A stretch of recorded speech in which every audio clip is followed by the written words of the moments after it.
What's good, Savages? Welcome to another episode of The Savage Show. I'm your host, Savage Paulson. On today's episode, I'm joined by my good friend, Melanie Lebel. Melanie is a real estate agent in the Toronto, Burlington, Oakville area.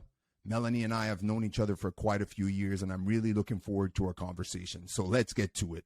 Please welcome my good friend, Melanie Lebel. How's life? Life is good. Life is good. How's life on your end? Crazy hectic, but it's self-imposed, I guess. Really? So, yeah, I try to not have too many loose ends as far as free time on my hand, because free time means time in my head, which is not really nice to be in. So I work full time like most parents and most people my age. And then I do all my crazy workouts, my running, my pro wrestling, and now this new venture in YouTubing, I guess you could call it, or podcasting, or whatever you want to call it. But yeah. So, cool. Well, I'm honored to be a guest. Listen, we've known each other for a long time, and we follow each other on social media. We haven't spoken in a long time, but we do speak via text all the time. And I see you work super hard. I'm super proud of you. I'm super proud of what you're doing. I'm super inspired. And I'm like, I need to talk to her. Of course. I need to talk to her, not about your big real estate venture and how you're killing it. I won't mention that, I promise, how I see you, but it's still really, I don't know if I want to say impressive, because at the end of the day, we can all do whatever we want to do, but for me, it's quite impressive from what I see. Yeah, you're so into this real estate thing. I'm like, how long have you been a real estate agent now? 5 years. I'm in my 6th year. Yeah. What? Yeah. Wait. So did you went from Mabe to real estate agent? Yeah. Yeah. Really? Yeah. After 14 years with Mabe. Yeah. And then you decided one day, you're like, I want to be a real estate agent. Sure. Really? Sounds great. Yeah. Did you know anybody that was a real estate agent that said I want to do that? Because I'll be honest with you, of all the jobs, and I'm saying this, and I'm probably be completely, but of all the jobs, I don't know, I can't see myself as a real estate agent. It's just one of those jobs. It's like, wow. It's not because I don't think I could be good at it. I think it's because it seems like so much fucking work. Like, I see your videos now, do you hire anybody to film those videos? No. Well, I mean, some of the ones that you saw on social media, just like TikTok or Instagram, those are my own recordings. Obviously, when you're doing, videography for a listing for clients, then you hire the professionals, right? So it's a mix of both. Yeah. Wow. So just the fact, so obviously your hours they're not regular hours. You're a real estate agent, so it's not regular. How the hell, from a parent to another parent, listen, how the do you juggle all those things? Like, how many hours of sleep do you get a night? Anywhere 4? from 8. No.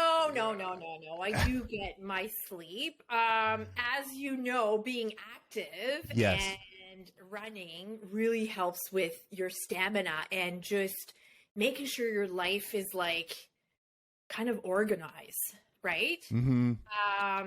So no, I sleep my 6 to 8 hours a night. I'm good. Yeah, I'm good. I'm up early. I'm an early riser, whether it's Monday, Thursday, or Sunday, doesn't matter. I'm up. I'm going. Even when you have your sons, you're up early all the time? All the time. Yeah? All the time. Yeah, because it's a routine, right? You have to have a routine. You have to be consistent. And it's for everything in life. Doesn't matter what it is. If it's business, if it's running, right? Yeah. As you know, you have to be consistent. So establishing that routine and waking up early and getting certain things done, is part of what I do and why I do it, right? So, Yeah. So all these things, you've been doing this for 6 years. Obviously, I have no idea how it works as far as ranking goes. You're selling houses, you're making money. Obviously, you're motivated by this. Is there any part of the time from the moment you decided you wanted to be a real estate agent that you went like, oh, I can't do this? Or was it like from the moment you started, you're like, yeah, this is my thing? There's always moments where you doubt yourself, right? It's anything in life. You're like, oh my God, am I really doing this? Am I capable of doing this? So yeah, there's been some moments. Now I'm a bit stubborn. I push, right? And I stick to it. And at the end of the day, you get the results, right? So you have to trust the process. You really have to trust the process. It's funny you say that, because I was talking to someone yesterday, and that's exactly what we were talking about, was the process. Like I've always been, well, not always, but through my transformation in life, through me discovering martial arts in my mid-20s, and then discovering that making goals, setting goals, and putting effort, energy behind it. I was always like, I learned that it's very important. You write down your goals, and then you focus on your goals, and then you strive to make things better. And then every time I did that, I would always end up fucking falling on my face or quitting or feeling like it was, because I could never get to that damn goal. And then one day, I don't know what I was listening, I don't know what I was reading, but I realized that it's not about the goal, but it's about the journey and the process along the way. And if you just focus every single day on the process and the journey, and just focus on on being better every single day. Every day, just focus on getting better, whatever it is. If it's your career, if it's your running, if it's working out, whatever on that day you have control over, even if it's only 0.5%, if you could look yourself in the mirror at the end of the day and go, hey, motherfucker, like, you're better. Am I better than I was this morning? Yes, you are. Then the process, then you wake up the next day and you do it over again, and then you do it over again. Then those weeks turn into months, turn into years. And then when you're able to accumulate year after year after year after year of small victories and process, then one day you stop and you look and you're like, man, I've come a long way. And I don't know about you if you're like me, but I rarely take time to look back and go like, oh, where have I been? How long have I come? Yeah. And tap myself on the shoulder and go like, yeah, not bad, right, kid. Like, keep going. Because I'm very, very hard on myself. I'm very stubborn like you. But a lot of the times, well, not a lot, most times, like, as much as I want to I will admit I have progressed quite a bit in life, especially in the last few years. I'm still never satisfied. And some people will go like, oh, well, sometimes you have to be. I'm like, I get it. But you have to understand, I think that for me, not being satisfied makes me want to wake up the next day and go at it again and again and again and again. I failed a few times in life, and it sucks. But the more I look back at it, now I go like, oh, these are life lessons. And you got to learn. If you don't learn from your failures, I know it sounds cliche. Everybody says that. Right. But you can say it, but there's saying it and then applying that, going like, well, we fucked up. I fucked up. I admit to my mistakes. And then now I need to, how do I correct it? Right. And failure and setbacks are part of success. They are. Because again, like you said, they teach you something. You learn from it. And my motto is always like, me versus me. Oh, right? Yeah, for what sure. What can I do today that's better than yesterday, right? I'm not competing with anybody else. Just yourself. Myself. And focusing on myself and making myself just that much better every day. Every run I go on, right? Yeah. longer than the last one. Tell me about your running. How's it been? You're good? You're hurt? You're injured? I'm hurt. I'm injured right now. I'm injured. But you're still running. So, well, I went running last week. Yeah, I felt great. I was super pumped. It was my first run in 6 weeks post-injury. Had a great pace. Felt great. Didn't feel great the next day. So on and so forth. It's okay, though. It is what it is, right? I'm not letting that get to me. I'm not letting it bring me down. I know it's important to me. Like, running is very, very important to me. And I really realized in the 6 weeks that I didn't run. So, you know, when you say, like, when you lose something, you realize how much it meant to you. Of course. I've truly realized how running has a positive impact in all aspects of my life, whether it be my business, my relationship with people, just as an overall person. It just has a positive impact on my mental and physical health, right? So, again, when I said, I said earlier about stamina, right? I'm not just talking stamina like in terms of like cardio. I'm talking about stamina, about going through and plowing through life. And like having kids that have activities and, okay, we got to go here, we got to go there. There's this appointment. I've got this client. I've got, everything, organizing your life. Running has truly done that to me, right? It's truly giving me that positive impact. So right now, so there's no running right now, but I'll be back. I have some big goals, and of course you do. It's a setback.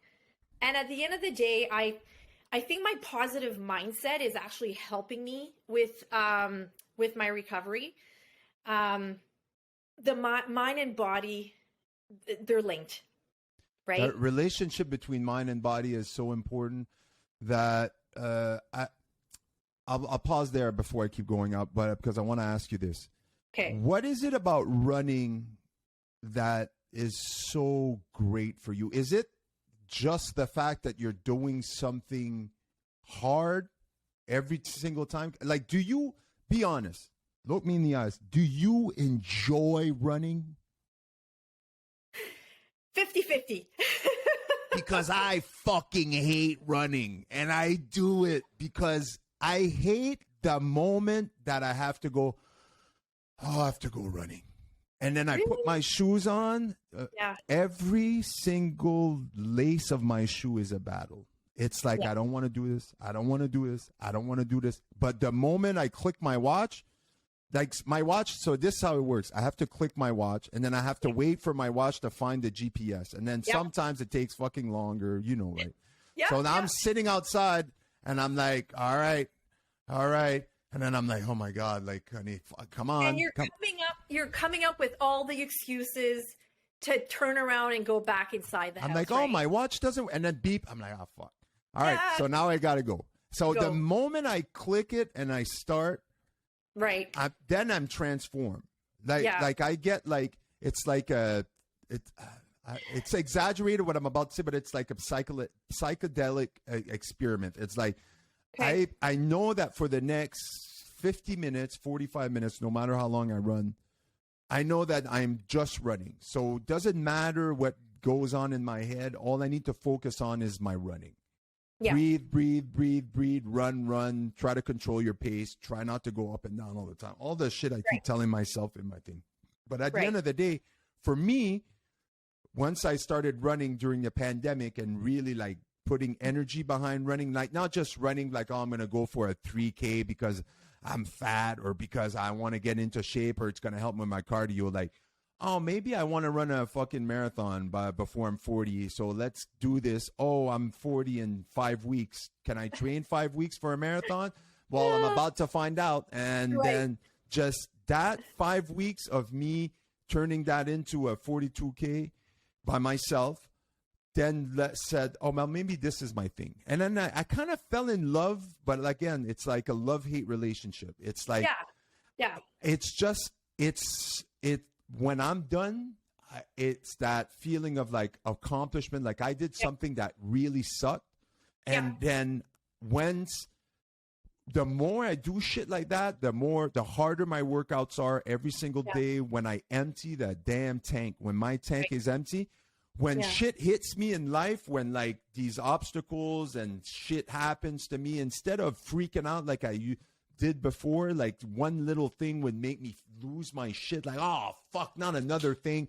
Fuck, life sucks, da-da-da. Now it's kind of like, all right, another shit I need to deal with. I've got the toolbox. I have the tools in my toolbox now to be able to deal with these adversities. And at the end of the day, 95% of the shit I have to quote unquote deal with, it's not that bad. You're like, you go through it and you go, was that it?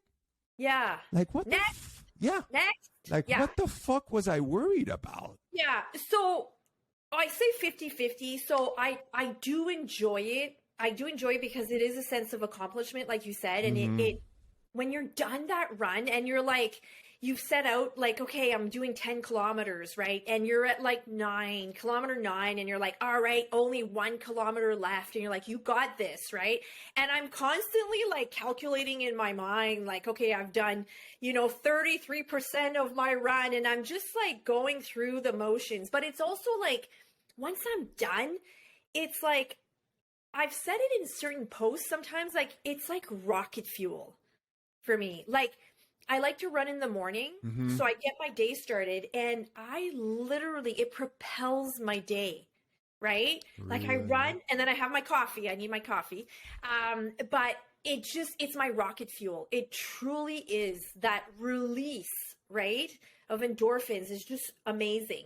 And it's also just having accomplished something that 95% of people don't do, right? How many people run, right? Not a whole lot of people do. A lot of people would like to run, and a lot of people say, oh, I can't run. And I'm like, bullshit, you can. Because 2.5 years ago, I was having a hard time getting out of my bed. I was in pain. Yeah. Right? And I ran a half marathon in October. And then I actually had, it was, but I want more. I do want more. I do have more goals. I actually had a run I was supposed to do this Sunday. It was a 30K. Unfortunately, I had to sell my bib. Where's this? So it's in Hamilton. So it's called Around the Bay. It's actually the oldest marathon or race, not marathon because it's not a full marathon, but race in North America. I believe it beats the Boston Marathon by 3 years. So it's 30K in April is early, but that's fine. It's just normally when you see April when the season starts. I've been invested in everything running in the last few years, from trail running especially. So I always look at the schedule and I'm there's a lot of 10Ks, 5Ks early on, April, May, then people ramp up their shit, by June, July, then you get the half marathons and then you go on to the marathons later, August, September, October, and stuff like that. Trail running is a bit different because trail running, it's a bit all over the place. The minute the trails can open and be decent enough to go running, then people just kind of go up and and go. But trail running is it's like a different, isn't it? It's funny. I've dealt with people in the road running part of it, and then in the trail running, and the people it's two different beasts. Two different types of people that do trail running and running. Right. Like, I do a lot of road running because of where I live. So during this time of year when I normally start running, the trails are shitty here in Montreal. There's too much snow. I can't go. So I'm doing a lot of road running right now. The problem, I don't really enjoy road running, even though I did the Montreal Marathon last year. I did it to help a friend and as a goal. But man, the moment I discovered trail, I was like, I'm all in.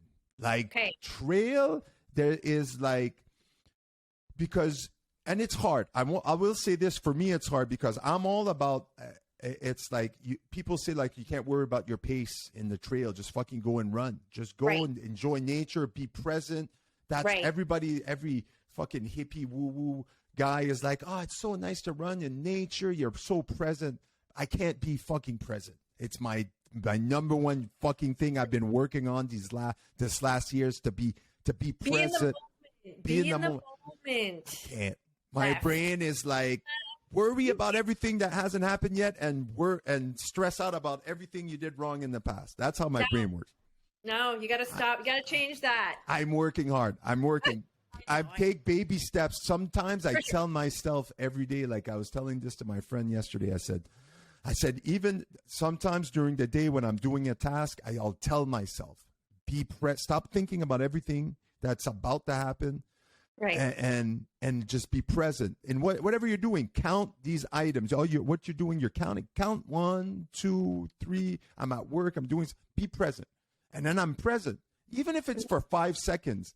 At least I go, okay, well, baby steps. Tomorrow I'll do 10 seconds. I'll try to be more present.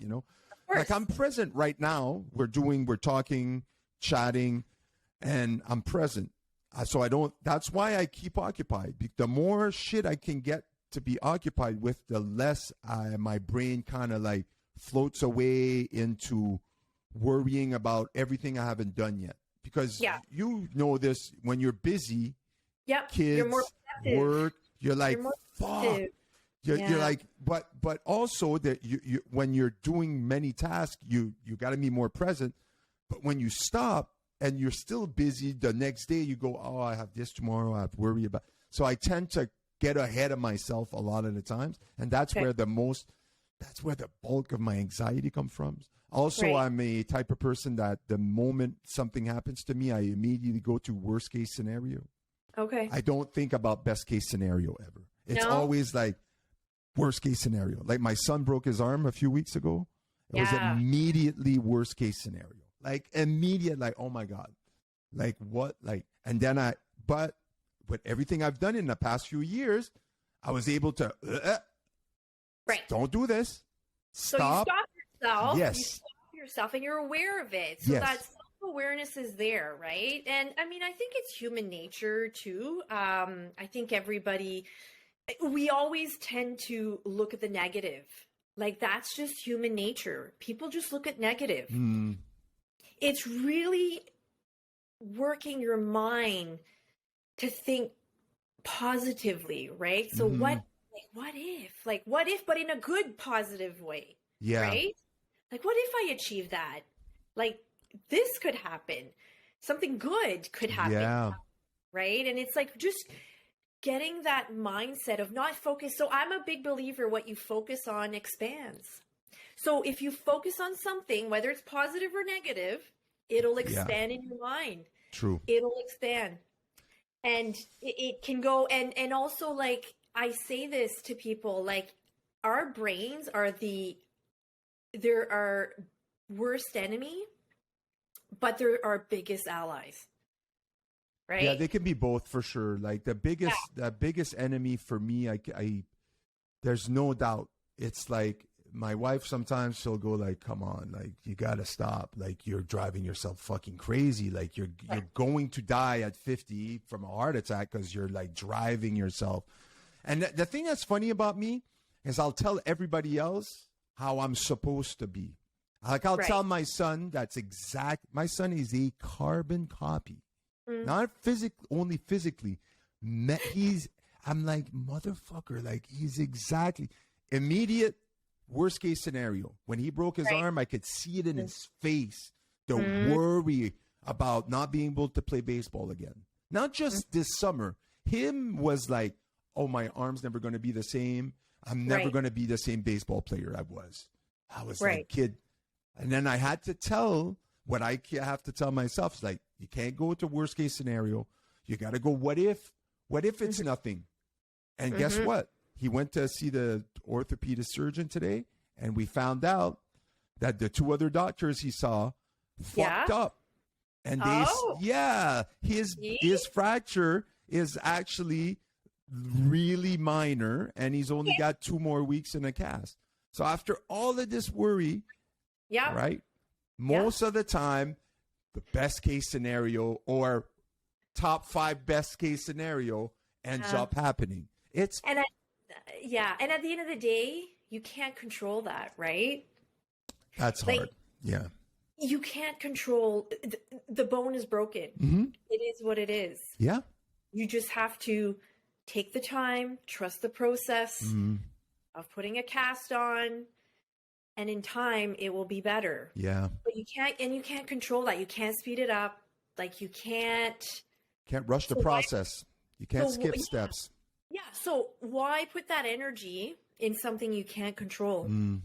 Right? That's true, yeah. And it's hard. And it's hard especially for kids to understand. I mean, it's hard for us adults to truly understand that.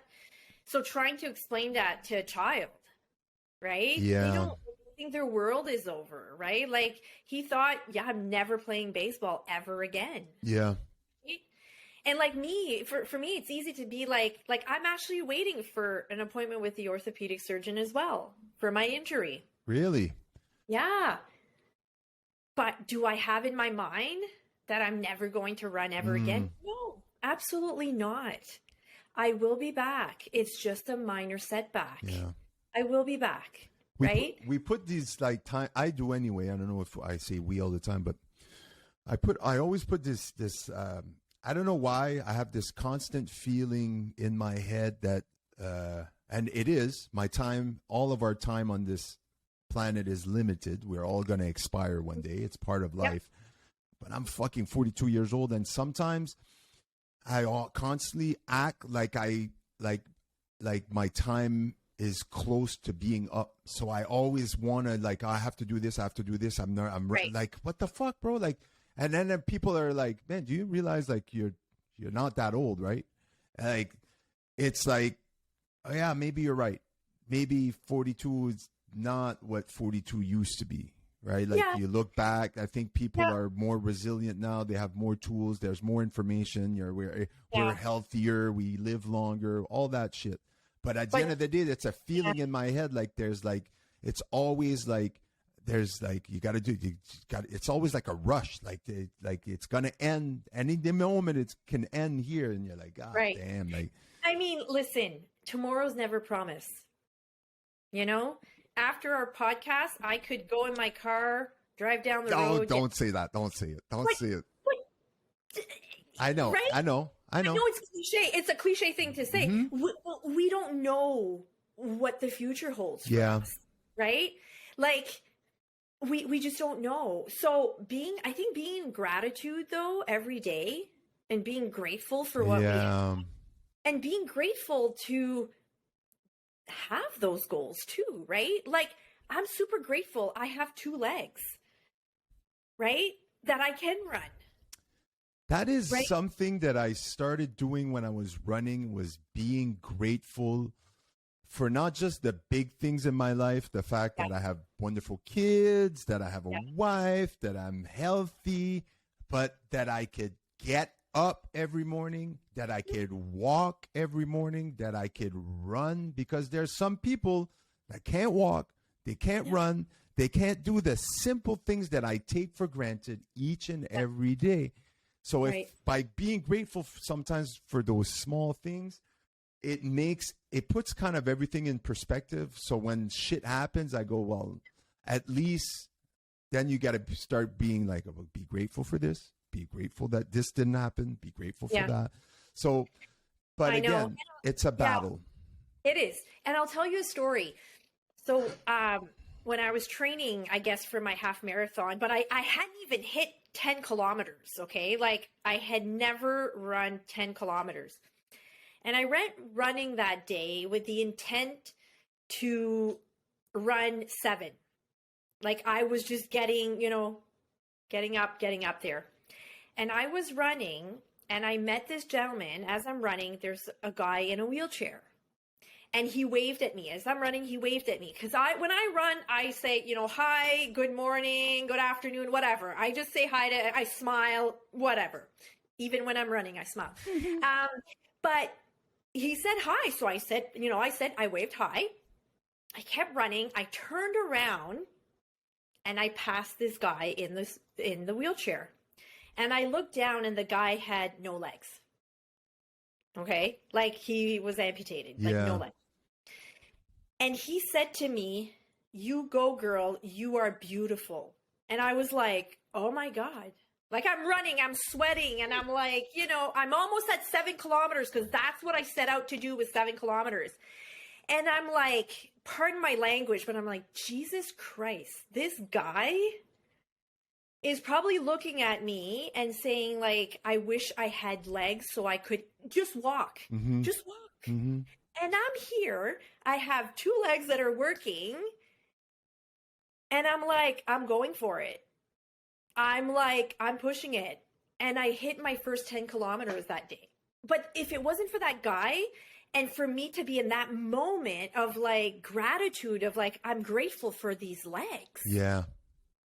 And I mean, if you've seen my legs, I've got, long legs, but no, I'm just kidding. I'm kidding.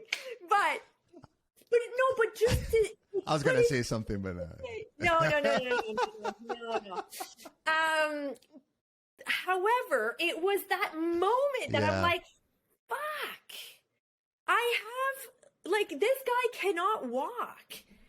He's probably just grateful to wake up every morning and breathe, right? And move to his chair and go around. And we always have that, oh, well, this is not good in my life, and I don't have enough of this and that. And we're hard on ourselves. And yeah, I get it. And we do want more for ourselves. And that's okay to want more for ourselves, right?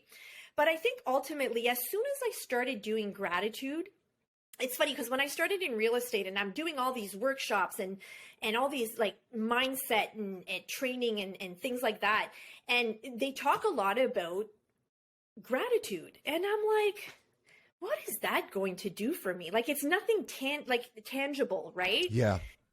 And I started doing it during the pandemic, and I started doing like gratitude and what I was grateful for. And it's only when I consistently was doing it that I finally realized that positive impact that it had on my own mindset, right? So I think just looking at what you're grateful for in your life and kind of anchoring yourself to these things each and every day, I think it's just, it's good to kind of propel yourself in that positive mindset. So anchoring yourself, that's a good way of putting it, is that it's kind of like little markers in your head. We tend sometimes, this is what I pay attention to a lot of my feelings, how I physically feel, and how everything is kind of fucking attached together, right? All my interactions with people at work, my wife, my kids, everything is all intermingled together. But at the end of the day, it all connects and it all makes me feel a certain way. Anchoring yourself to these feelings of gratitude or these things that you're grateful for. So when you said the guy with the legs, one of the things that it made me think immediately is that this guy, let's say this guy was born with no legs, or has been amputated for fucking 25 years. So for the past 25 years, having no legs is his reality, right? Right.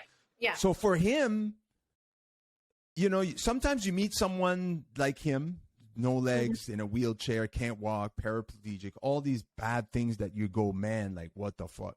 But then these people are in a good mood. They're just like you. They're happy. They go on with their day-to-day. Yeah. And then you put yourself, you're like, well, yeah, that guy is used to this life. This is his life. He gets up every morning. He doesn't go like, another day with no fucking legs. He knows he doesn't have legs. He's been dealing with these things his whole life or for a long time. So for him getting, we don't know their story. Yeah. But at the end of the day, there's many people that have been dealing with things that are, to us, seem impossible to deal with. Like if you told me today that tomorrow we're going to have to cut your legs and you're going to have to deal with it, I'd be like, oh my God. But if I did this today and then you look at me 25 years down the road, I'd probably be like happy because you kind of, you kind of get, I wouldn't say get used to it, but it's part of your life. And after a while, you have to accept what your life is, right? So I think sometimes when you're healthy, when you got all these great things, you know, I got 2 beautiful kids, a wife that doesn't stab me and that accepts me for who I am and all these things. We kind of go like everything is granted. Everything is taken for granted sometimes. So then you meet someone that you immediately notice has less than you. Yeah. And then you go, man, how is this guy happier than me? He looks happier than me. Like, what the fuck? Yeah. There's no stress. I'm freaking out over here. I'm barely keeping it together. And I got everything that he doesn't. Like, and then you go, gratitude. So like what you said about anchoring, I think it's like points in your life. You gotta put it down. You go, look, you have this. Don't take it for granted. You don't have to flaunt it, but don't ever take it for granted that you can go for a run. Don't ever take it for granted that you can afford to buy yourself this or do this, because some people can barely afford to put food. Like, there's so many different things. We live in a world that have so many different spectrums on different things that I think sometimes it's important to not compare yourself with other people that have, maybe you think have more than you, right? You just have to kind of accept where you are in life, what you have, and then, like we said earlier, just try to get better every day. Yeah. Just be better, right? Me, right? It's me versus me. And everybody is fighting something like that we just don't know, right? And like everybody has like everybody's life is an iceberg, right? How so? The iceberg is a third above water, 2/3 below water, and there's things that you don't see. That's right. Right? And I think social media is terrible for that, right? Because people post good stuff that happens to them, and I'm just as guilty. I'm just as guilty.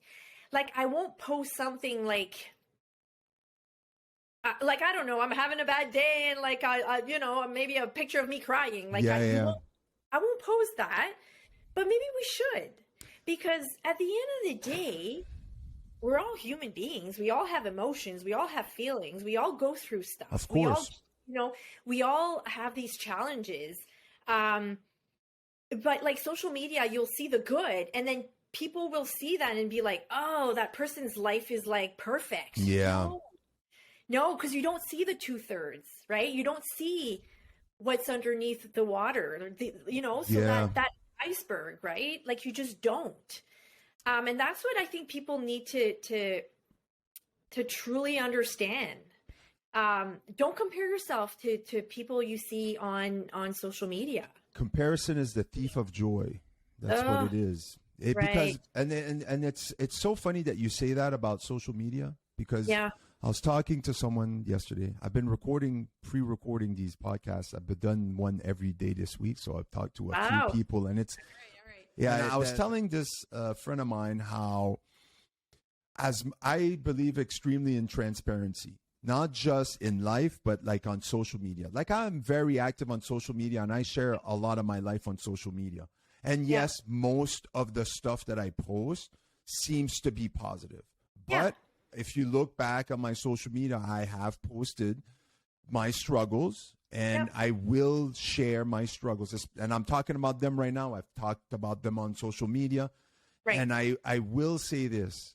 I get more interaction.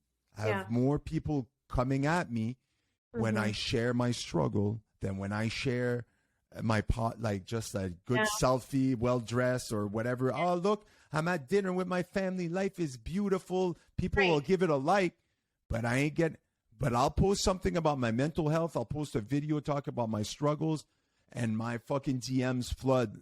Thanks for sharing. I appreciate. Here's what I'm going through. Right. Do you like from?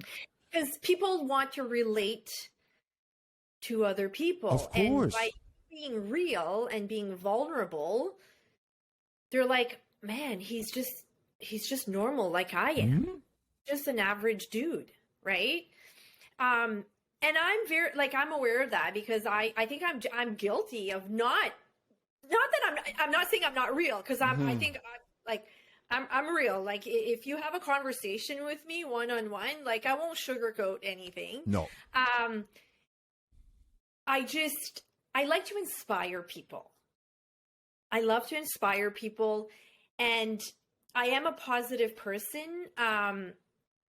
But I also realize that it's okay for me to show my vulnerability and my struggles, right? Like, I had a whole lifestyle, journey during, the pandemic. And I haven't talked about it a whole lot in detail, just because it's long, it's many years of struggle to finally be able to find the, how could I say this? That the recipe finally for me, healing certain things in my life. And eventually I will share. Yes. I will share my journey. However, even in that positive aspect of me posting, certain really good things and trying to get people to, like, get going and just, you to can do it. With you, I was able to do it. You can do it too. I've had so many people reach out to me privately to say, like, hey, like, I've noticed a change in you. Yeah. I've noticed, like, what did you do? What's your secret? Well, there's no real secret. There's no magic pill. There's a lot of work behind everything. There was a lot of work, but there was a lot of years of banging my head against the wall, of crying, of questioning,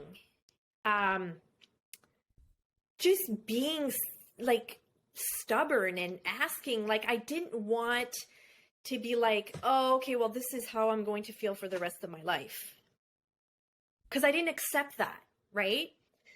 But I've had a lot of people reach out to me and say, hey, like, what have you done? Can you help me? And I'm like, yeah, for sure. I can help you. Now, it's like any kind of coaching, right? Whether it's coaching in a sport or in business or a life coach, sometimes the truth and what the work you need to put in, it's hard. It's hard to swallow, right? Yeah, because you have to look yourself in the mirror for the first thing. I don't know if it was like that for you. I don't mean to cut you off. I'm just going to interject. No, good. During the pandemic, I had to stop and I had to go, like, okay, what you know what determinism is? Yeah. Okay, so it's basically it's a way of seeing things and accepting that who I am right now today, Friday, March 24th, 2023, the person that's talking to you right now, I am this person because of every single interaction, every single thing I've lived through for 42 years. All right. Right. Every single interaction, conversation, things that was said, things that I watched, things that were imprinted in my brain. It's who I am today. From self-imposed to not self-imposed.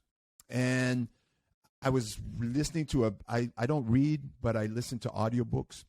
Okay. And I was listening to an audiobook and they were talking about determinism. And it's a concept like any other religion or whatever. And for some reason, it clicked with me. I'm like, oh, fuck. I understand now. And then it pushed me to stop, because pandemic gave a lot of people time to do nothing. And instead of me sitting back and just being like, well, I've worked out today, I've cleaned the house, and it's 10:30. So the fuck am I going to do? Like, what else do I have to do, right? So I had a lot of time, and I decided that it was time for me to stop with all the bullshit and try to figure out what were the things that made me click. There's a few things I knew that it was part of the equation that I never really wanted to admit it was, but deep down inside I knew that it was. And that one or two things led to me realizing that there was other things, and that these other things at the end of the day were the huge reason that I was how I was. Now, once I became self-aware of all these things in my life that had brought me to who I was, then I accept that there's nothing I could change today. I can't go back in the past and change all those things. They are who I am. Yeah. Now, the healing process needs to start. And every single day that I wake up and I am aware of these things, and I'm like, this is why you react like this. This is why you're like this. Change it. Don't change it like, oh, just fucking change who you are. Just accept it. Accept that those things are, you can't do anything about it. The only thing you can control is what you do from here on out. Right. So from here on out, accept that you are this person and then be better. Do something, right? Do something different. Do something that will better you. It's that action, right? It's the action, yes, but also revisiting over and over, not to a point where it makes me like obsessed with that thing, but just revisiting certain things in my life that happened, that didn't happen, that I didn't get, that I could blame, people that I used to internally blame. I said I kind of forgive a lot of people, like silently forgive, not like call like, hey, by the way, I forgive you. Like in my head, I forgive them. Yeah. It's time to move on, to not feel the resentment every time I have an interaction with those people, to not feel the need to be like, I fucking, like, I can't, like, and once I started doing that, things just got easier, meaning that I didn't feel this awkwardness, this yuckiness when I was faced with certain things. It was just like, that's okay. And just like you, I've had people go like, you are so different. Right. So people sit next to me. I would have family. My wife's Portuguese, so there's every birthday, there's people that come over, everything. It's always something. So I mingle with a lot of people, and people older than me will sit down next to me and be like, you need to do something. You need to listen to me, or you're so different. And then they just want to talk to me. And when I started realizing that people actually wanted to listen to what I had to say, it gave me this boost, this energy, this confidence, to be able to, people actually want me to be who I really am, instead of always putting this fucking shield on and being like this, be vulnerable. You feel like being vulnerable, fucking be vulnerable. But the most important thing that I've learned is that I needed to be honest with myself. And if I wasn't honest with myself, I could not be honest with anybody else, including my kids, my wife, and all my family.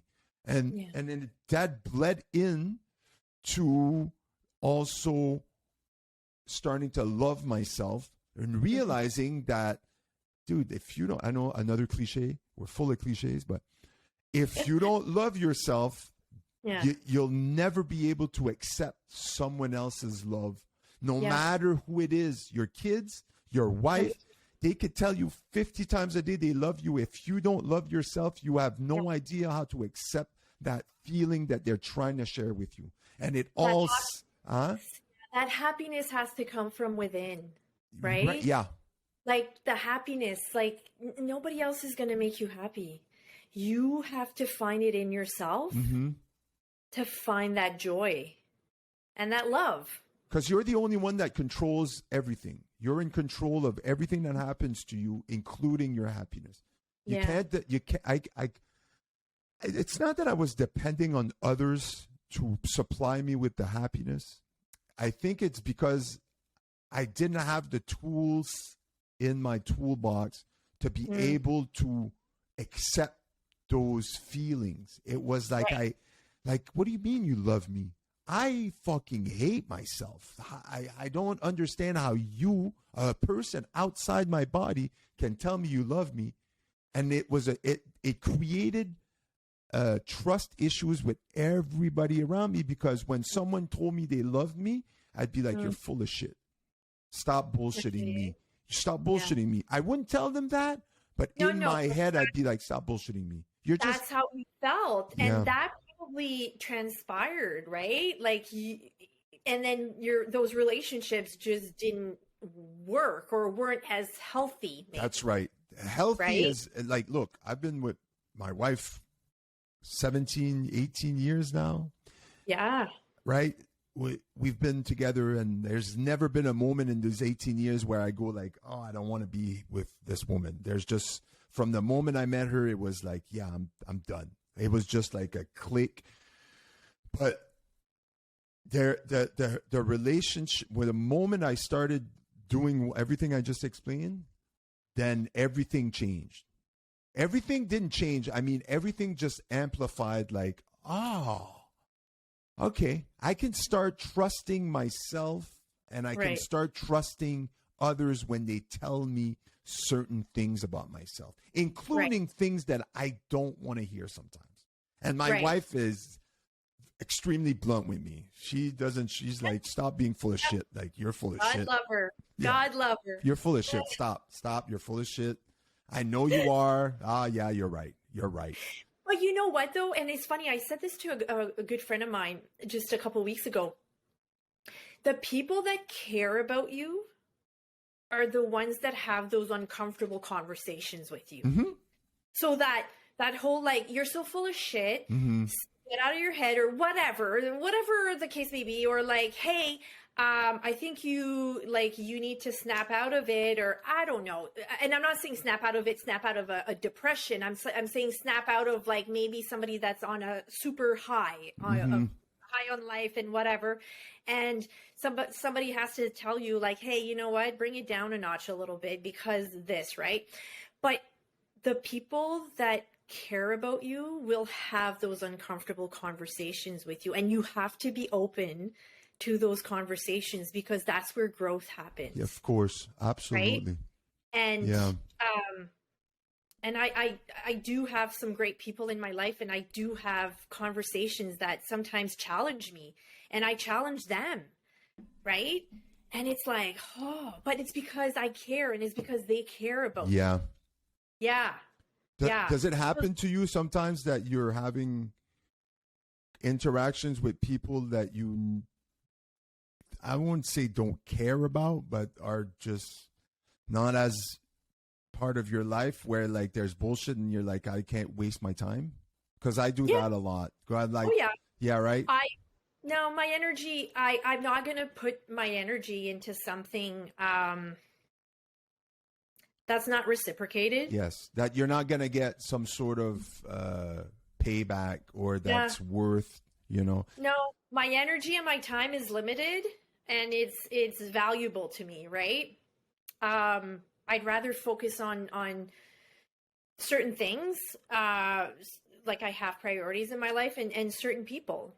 Yeah, 100%. I'm saying that I'm not looking to widen that circle of people in my life, but people that have kind of a negative feel or a negative energy, or no, no,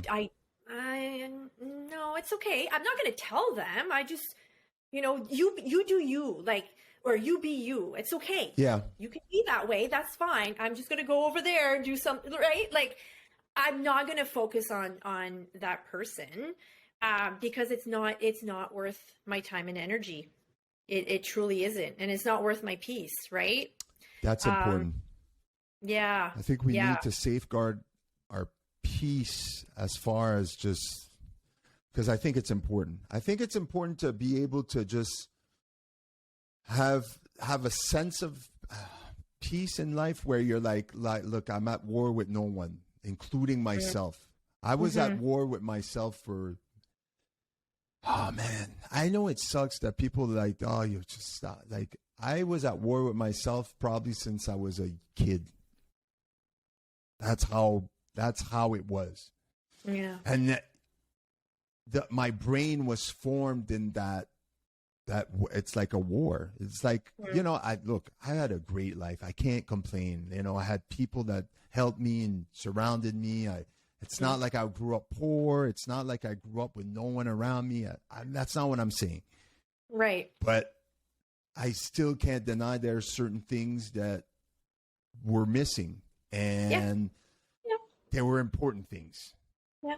And when I look back at them, they molded who I was and a lot of my bullshit.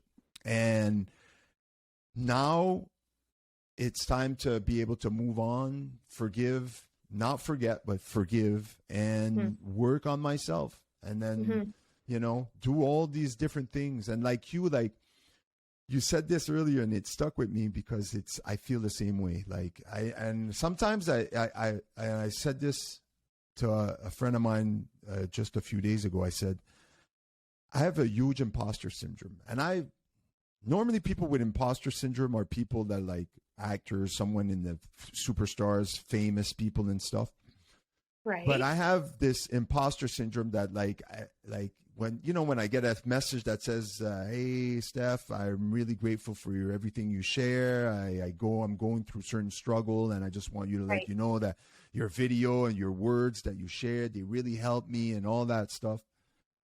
And that moment of her, that voice in my head goes, who the fuck are you that this, like, you're full of shit. Like, just tell him you're full of shit. You're full of shit. But I'm not telling him that he's full of shit. No. That I immediately go to that default setting that goes like, you're an imposter. People are going to figure you out. You know that, right? And now that I've been able to breathe, accept who I am, and realize, you know what, fuck, like, you know what, no, and this is going to sound super, whatever it sounds, I don't really give a fuck, but I heard this quote once when I was about 15, 16 years old, I forget. And the quote went, I might not be the person that's going to change the world, but I will be the spark to the person that will change the world. Meaning, like, I might not be the person that changes the world, but I will inspire someone that will change the world. And the moment I heard that thing when I was super young, I thought I was that person. In that moment, I thought I was the person that was meant to change the world. Then I had kids, and then I started this journey of where I'm at today. And recently I realized that I'm not the person that's going to change the world, but I am going to be the person that's going to have an impact on someone else's life that will go on the same journey as I am going right now. I will try to change the world, and my success will be that one day someone that has followed me, listened to me, saw one of my videos, or listened to one of my podcasts will go like, that fucking guy inspired me to change my life so that I could be a better father, a better husband, a better person in my community, and then move on with their lives. And then I realized that instead of wanting to change the whole world, all I needed to do was change just that little ripple effect of the people that are surrounding me, so that when they go out in the world, they're going to have that same ripple effect with their small cluster of friends and family, and so on and so forth. And then pay it forward. So at the end of the day, you only have to change one person's life. That's right. That's it. Yeah. Stop focusing on trying to change 1 million people, and just focus on changing, on doing your being you. Person. Yeah. Help one person, and that person is going to help another one and another. And then, it'll come back, right? Oh, yes, that's true. That's 100% true. It'll come back. Always comes back. The universe will just kind of the universe. Bring it back. The universe. Yeah, that's like a whole other podcast. Ooh. let's end this here. It's been an hour. I try to keep those to an hour. I can't tell you how grateful I am that we got to have this conversation. I've been warming up. You're my last one this week. I've done 5, so I was able to get these juices going. I haven't done this in like 2 years, so I was super excited to get this going. And don't hang up after. I'm going to stop recording, and so I want to talk to you after. Yeah. Okay. Melanie, if you want to share where people can see all the great work you do, if you want to share social media, here is where you get to share your social media. Where I have my plug. All right. Plug it up. So I am on TikTok. I am on Instagram. I do have a business page on Facebook, and my handle is M Lebel Real Estate. So Lebel, Lebel Real Estate. M Lebel Real Estate, TikTok, Instagram, Facebook. Follow her. Yeah. She's great. And if you live in the, was it Burlington, Oakville, Toronto area? Burlington, Hamilton, like greater Hamilton area, Burlington, Oakville. That's my jam. That's my hood. If you want to buy a house in that area, you contact my girl, Melanie Lebel, and she'll hook you up. I just had clients from Montreal that were relocating here last summer. So, hey, service en français. Ooh, the next one, we could do it in French. Oh boy. Have to polish up. My French is garbage. Yeah, same here. I think it would be like, we'd have the Acadian French. Half, yeah. It'll be, for sure. But I'm up for the challenge. Let's do it. All right. Melanie, thank you so very much for doing this. I appreciate you. You're welcome. Thank you so much for having me, and all the love to the family. Mwah. Oh, yes, I will. Thank you. All right. Talk soon. Bye.